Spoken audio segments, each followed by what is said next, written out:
माझ्या 4-5 उमेदवाराला फोन आले, मला अर्जंटमध्ये फोन आले। माझ्या उमेदवाराला धमकवण्याचा आणि विड्रॉल करण्याचा प्रयत्न त्या ठिकाणी काही राजकीय पक्षाच्या उमेदवारांनी त्या ठिकाणी केलेला आहे। माझ्याकडे त्यांची नावं, फोन रेकॉर्ड सगळे आहेत।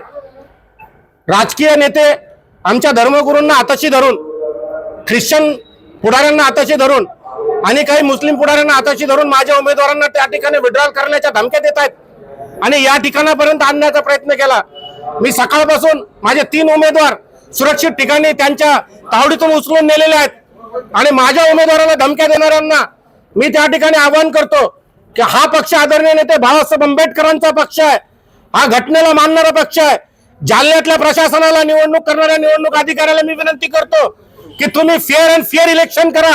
हे राजकीय पक्ष जे दबाव घालतात यांना तुम्ही आवरा आणि इथलं जालन्याचं इलेक्शन हे फेअर आणि फेअर झालं पाहिजे, ही मागणी मी या ठिकाणी करतो। मी आत्ताच त्यांच्या सगळ्या नावाशी पोलीस स्टेशनला तक्रारी करणार आहेत ज्यांनी माझ्या उमेदवाराला त्या ठिकाणी धमक्या दिल्या।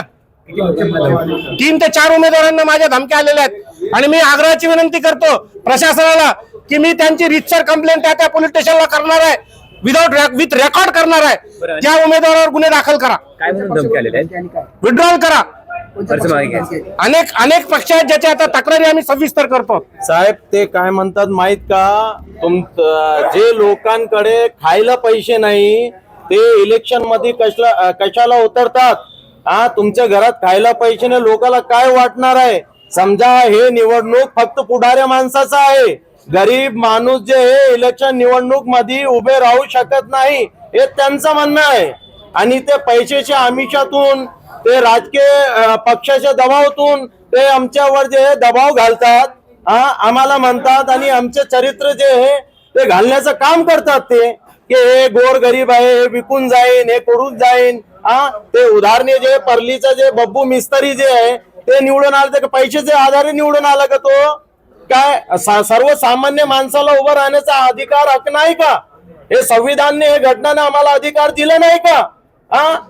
आणि आमच्या बाबतीत जे चुकीची जी आहे घोषणा करतात की विकले, बसले, त्यांनी तिकीट विकला, ते विड्रॉल झाले, ते हिशोबाने आम्ही आमचे आदरणीय जे जिल्हा अध्यक्ष डेव्हिड गुमारे साहेब यांच्याकडे आलो की माझ्या बाबतीत जे चुकीचं जे धोरण पसरत आहे शहरभरात, मग मी यांच्या शरणात आलेलो। मी काय नाव?